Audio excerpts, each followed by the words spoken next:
Dear students, आज की video में आप सभी का स्वागत है। आज हम सब क्लास नाइन्थ के साइंस का जो चैप्टर नंबर 2 है, each matter around us pure, उसके बारे में आज हम लोग पढ़ने स्टार्ट करते हैं। ठीक है, तो जरा समझते हैं कि each matter around us pure इसमें पढ़ना है, इसमें क्या क्या चीजें हैं।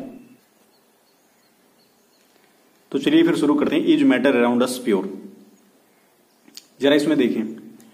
इसके पहले वाले जो चैप्टर था उसमें हमने मैटर क्या होता है ये इसके बारे में हमने थोड़ा सा पढ़ा था कि व्हाट इज मैटर, और मैटर का डिफिनेशन क्या होता है, ये आप सारी बातें सीख चुके हैं। मैटर के कितने स्टेट्स होते हैं, सॉलिड होता है, लिक्विड होता है, गैस होता है, BSE होता है, बोस आइंस्टीन कंडेंसेशन या फिर प्लाज्मा, ये कुछ स्टेट्स होते हैं। इसके पहले वाले चैप्टर में ये चीजें हम लोगों ने पढ़ी थी। आज हम लोग मैटर जो हमारे नेचर में किस टाइप से पाया जाता है, प्योर फॉर्म में, इम्प्योर फॉर्म में या मिक्सचर फॉर्म में, प्योर में क्या होता है, इम्प्योर मतलब क्या होता है, ये सारी बातें इस चैप्टर में हम लोग को सीखना है। तो ये आपके सामने एक क्लासिफिकेशन लगा हुआ है कि जो मैटर होता है वो प्योर का मतलब क्या होता है और इम्प्योर का मतलब क्या होता है, या मिक्सचर का मतलब क्या होता है। तो सबसे पहले मैटर का जो प्योर वाला पोर्शन है कि what is pure form of matter या व्हाट इज प्योर सब्सटेंस, जरा उसके बारे में समझते हैं। प्योर सब्सटेंस का मतलब क्या है, पहली इस बात को जरा समझिए। प्योर का मतलब आप लोग जो कॉमन सेंस में प्योर कहा जाता है उससे मत समझिएगा। जैसे प्योर, ये एकदम प्योर है, ये एकदम शुद्ध है। जैसे मान लीजिए आप दूध लिए हैं, कहोगे सर इसमें बिल्कुल पानी नहीं, एकदम प्योर दूध है। नहीं, देखो वो कॉमन टर्म्स हैं। प्योर जो शब्द है, आप कोई भी चीज मार्केट में खरीदने गए बोलोगे कि सर एकदम प्योर है, लेकिन नहीं, वो साइंस में जब आप चीज आएंगे देखने के लिए तो साइंस में प्योर और इम्प्योर का डिफिनेशन या साइंस में प्योर और इम्प्योर को अलग तरीके से समझा जाता है। तो what is pure substances according to science, इसका डिफिनेशन पढ़ते हैं। देखिए, अगर किसी भी सब्सटेंस के सारे जो कॉन्स्टिट्यूएंट पार्टिकल्स हैं, मतलब वो जो सब्सटेंस जिससे मिलके बना है, अगर वो सब एक समान है, एक ही जैसे हैं, एकदम एक है, मतलब उन सबका केमिकल या सिमिलर जो फिजिकल प्रॉपर्टी है वो सब अगर एक समान है, सिमिलर है, तो वह प्योर सब्सटेंस की कैटेगरी में रखा जाएगा। ठीक है, या वो प्योर फॉर्म ऑफ मैटर कहलाएगा। इसका जरा दूसरा डिफिनेशन समझते हैं। देखिए, जितने भी प्योर सब्सटेंस होंगे उनका कंपोजिशन, मतलब वो जिस चीज से मिलके बना होगा वो ऑलवेज सेम रहता है। ठीक है, और वो उसको आप सिंपल फिजिकल मेथड से सेपरेट नहीं कर सकते हैं। सिंपल फिजिकल मेथड्स मतलब एकदम जैसे छान करके, उबाल करके, इस तरीके से आप उसको सेपरेट नहीं कर सकते हैं सिंपल फिजिकल मेथड से। ठीक है, और वो जो पार्टिकल से मिलके बना है, जिस पार्टिकल से मिलके बना है, तो उसका आप जो भी पोर्शन लीजिएगा, ठीक है, वो सब में जितने नंबर ऑफ पार्टिकल्स हैं वो हमेशा सेम मिलेंगे। ठीक है, जैसे मान लीजिए अब सिंपल सब्सटेंस, पहले तो उसके जो कॉन्स्टिट्यूएंट पार्टिकल्स होते हैं वो हमेशा क्या होंगे, एक समान होंगे, एक जैसे होंगे या एक ही होंगे।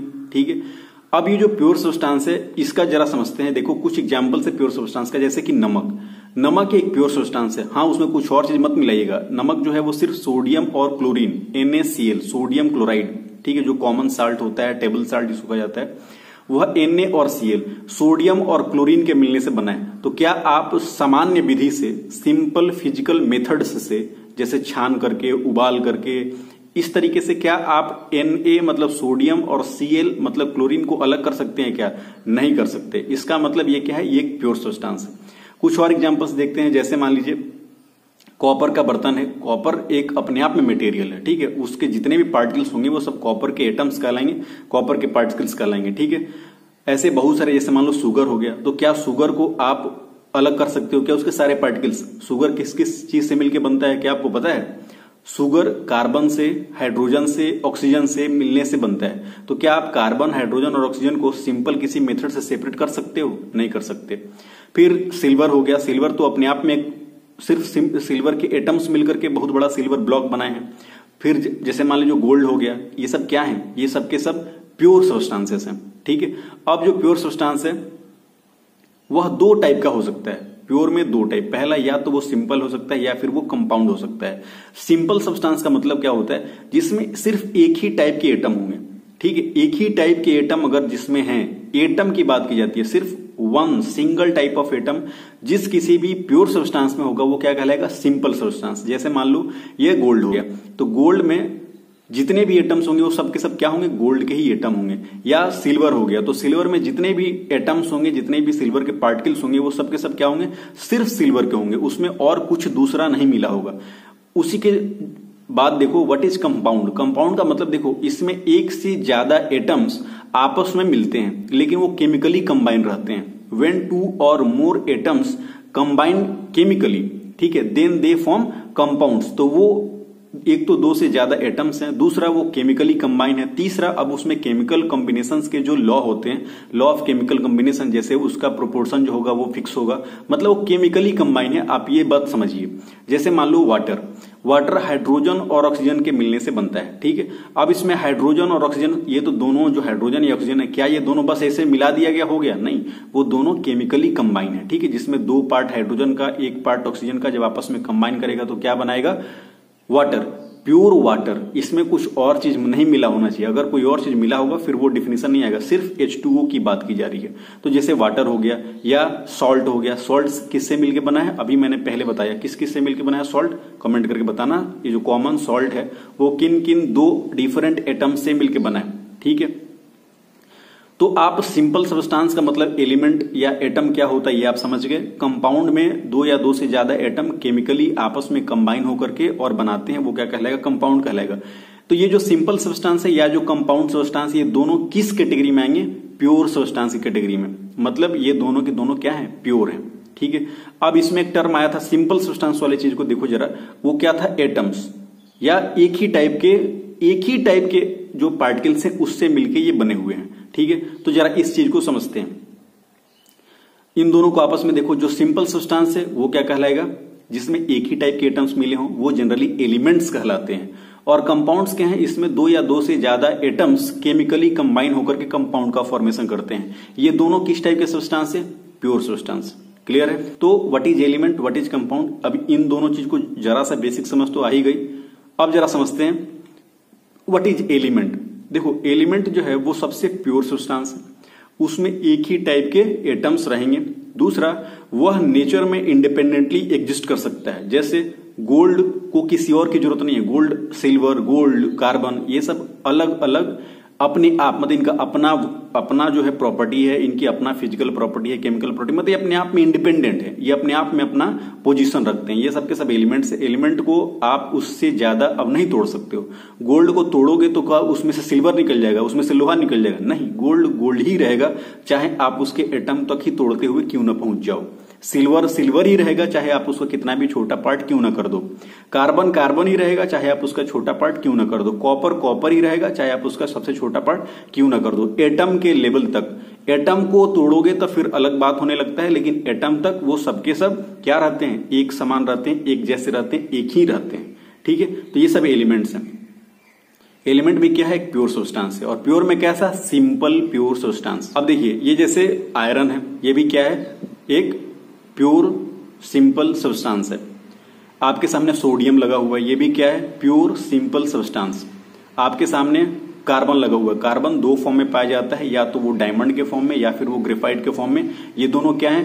प्योर सिंपल सब्सटेंस, ठीक है। ये देखें आपके सामने मैंने मॉडर्न पीरियोडिक टेबल को लगा दिया है। पीरियोडिक टेबल में सारे एलिमेंट्स, मतलब अब तक जितने भी नोन एलिमेंट्स हैं, उन सबका चार्ट, एक तरीके से पीरियोडिक टेबल जो होता है वो एलिमेंट्स का चार्ट होता है, वो आपके सामने लगा हुआ है। इसमें एलिमेंट्स ये सब के सब क्या है? प्योर सब्सटेंस है। प्योर में कौन सा? Simple pure substance. उसका एक चार्ट, पीरियोडिक टेबल आपको अगली क्लास में पढ़ना है, अभी बस आप इसको देख लीजिए। इस एलिमेंट, जितने भी आपने पीरियोडिक टेबल में एलिमेंट्स देखा, उसको डिफरेंट कैटेगरी में बांटते हैं। Metal, non metal, metalloids या noble gases. Metal, non metal, metalloid and noble gases. Noble gases भी जनरली नॉन मेटल्स ही हैं। तो इस कैटेगरी में सारे एलिमेंट्स को बांटा जा सकता है। मतलब जो सिंपल प्योर सब्सटेंस है वो इन कैटेगरी में क्या हो सकता है? बांटा जा सकता है। समझ रहे हैं बात? एलिमेंट्स को इन डिफरेंट कैटेगरी में बांटा जा सकता है, ये आपने देखा।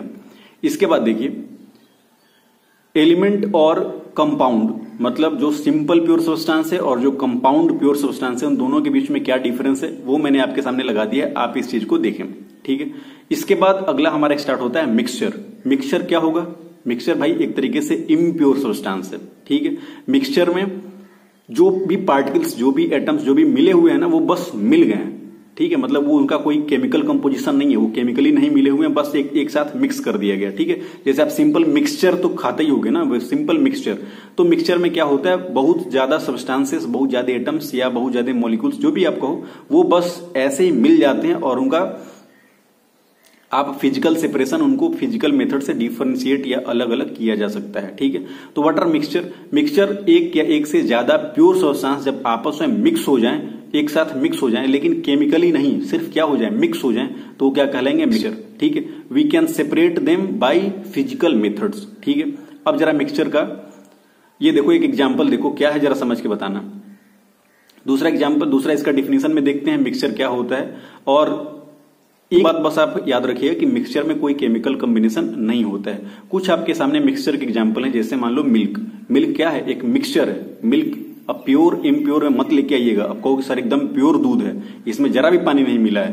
भाई दूध है, लेकिन दूध साइंस के अकॉर्डिंग क्या है, मिक्सचर है, क्योंकि आप उसमें से फैट को सेपरेट कर सकते हो, आप उसमें से वाटर को सेपरेट कर सकते हो, आप उसमें से प्रोटीन को सेपरेट कर सकते हो, ऐसा होता है ना। तो मिल्क इज ए मिक्सचर। ठीक है, इसके अलावा एयर भी क्या है, मिक्सचर है, इसमें कार्बन डाइऑक्साइड है, नाइट्रोजन है, हीलियम है, ऑक्सीजन है, ऐसे डिफरेंट अलग अलग क्या है, इसमें प्योर सब्सटेंसेस मिले हुए हैं और उनके मिलने से क्या बना है, एयर। तो air is also a type of mixture. ठीक है, फिर देखो बहुत डिफरेंट टाइप ऑफ जूसेस, ये भी क्या है, मिक्सचर ही है। और ये जो आपके सामने लगा हुआ है, आप इसको क्या है जरा समझ के बताइएगा। ठीक है, तो ये सब के सब क्या है, मिक्सचर्स के फॉर्म है। अब जरा फिर से देखते हैं, कंपाउंड हमने पढ़ा और मिक्सचर हमने पढ़ा, तो इन दोनों के बीच में क्या डिफरेंस होता है वो मैंने आपके सामने लगा दिया। कंपाउंड में जो भी उसके पार्टिकल्स होते हैं, जो उसके मिलने से कंपाउंड बन रहा है, वो उन केमिकली कंबाइन होते हैं, लेकिन मिक्सचर में वो केमिकली कंबाइन नहीं होते हैं, वो सिर्फ मिक्स होते हैं। ठीक है, इतनी बातें आप समझ गए, डिफरेंशिएट। अब एक बार जरा फिर से समझते हैं, मैटर क्या था, उसके प्योर सब्सटेंस क्या होता है, मिक्सचर सब्सटेंस क्या होता है, प्योर में एलिमेंट क्या होता है, कंपाउंड क्या होता है। अब मिक्सचर के कितने टाइप्स होते हैं जरा उसके बारे में समझते हैं। तो मिक्सचर दो टाइप का होता है, homogeneous mixture and heterogeneous mixture. Homogeneous mixture and heterogeneous. तो व्हाट इज होमोजीनियस, जरा इसको समझते हैं। देखो होमोजीनियस का मतलब उनमें जो मिक्सचर हुआ है, जैसे मान लो आप वाटर में शुगर या सॉल्ट को जब डिसॉल्व करोगे तो क्या आप उसको देख सकते हो, क्या उसमें चीजें आपको दिखेंगी, नहीं, वो एक मिक्सचर है, लेकिन उसमें जो पार्टिकल डिसॉल्व हो गई हैं, जो चीजें आपस में मिक्स हो गई हैं, वो आप सिंपल उसको सेपरेट नहीं कर सकते, पहली बात। दूसरा, वो आपको दिखेंगी नहीं।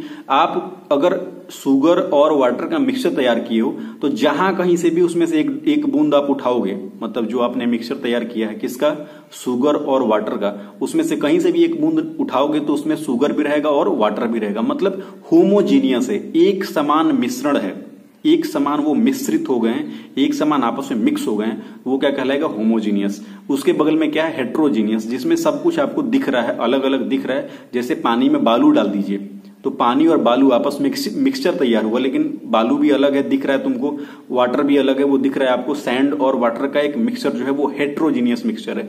तो what is homogeneous, what is heterogeneous, वो आप यहाँ पे मुझे लग रहा है समझ चुके होंगे। जरा समझते हैं होमोजीनियस क्या होता है, उसका डिफिनेशन मैंने आपके सामने लिखा हुआ है। होमोजीनियस एक यूनिफॉर्म कंपोजिशन होता है, यूनिफॉर्म मतलब एक समान, उसमें जो भी चीजें हैं वो एक समान रूप से मिली हुई हैं, वो होमोजीनियस। जैसे शुगर वाटर का मिक्सचर, साल्ट वाटर का मिक्सचर, ये सब मिल्क एंड वाटर का मिक्सचर, ये सब के सब क्या है, होमोजीनियस मिक्सचर्स के एग्जांपल हैं। क्लियर है। तो what is heterogeneous mixture, heterogeneous वही सैंड एंड वाटर, या हेट्रोजीनियस क्या है उसका मैंने अपने डिफिनेशन डाल दिया है, आप इस चीज को देखिए समझिए। हेट्रोजीनियस जो दोनों अलग अलग चीजें आपको दिख रही हैं, ठीक है। होमोजीनियस और हेट्रोजीनियस के बीच में क्या डिफरेंस होता है ये आपके सामने है, आप होमोजीनियस और हेट्रोजीनियस के डिफरेंसेस को पढ़ लीजिएगा, समझ लीजिएगा, होमोजीनियस एंड हेट्रोजीनियस। ठीक, तो अब तक देखो हमने क्या पढ़ा, मैटर क्या होता है, प्योर क्या होता है, इम्प्योर क्या होता है, प्योर में एलिमेंट क्या होता है, कंपाउंड क्या होता है, इम्प्योर मिक्सचर, मिक्सचर में होमोजीनियस क्या होता है, हेट्रोजीनियस क्या होता है। मतलब इतनी सारी बातें हम लोगों ने क्या की, पढ़ ली। ठीक है, इतना सारा जो हो गया वो ओके है। अब नीचे क्या बच रहा है जरा देखें। सॉल्यूशन क्या होता है, सस्पेंशन क्या होता है, कोलाइडल क्या होता है, मतलब होमोजीनियस के टाइप क्या होते हैं, हेट्रोजीनियस के टाइप्स क्या होते हैं, ये सब चीजों को हम लोग को अगले पढ़ना है। ठीक है, तो नेक्स्ट वीडियो में हम ये सब चीजें डिस्कस करेंगे। तब तक आप इस चीज को पढ़ें, रिवाइज करें। कोई भी दिक्कत हो तो आप हमसे क्वेश्चन पूछें, ठीक है, कमेंट करें, आपको उस चीज का रिप्लाई दिया जाएगा। साथ साथ आप बुक को भी पढ़ते चलें। ठीक है, तो इतनी सारी चीजें आप लोग पढ़ें। Thank you so much. कोई भी दिक्कत हो तो आप हमें जरूर पूछिएगा। Thank you.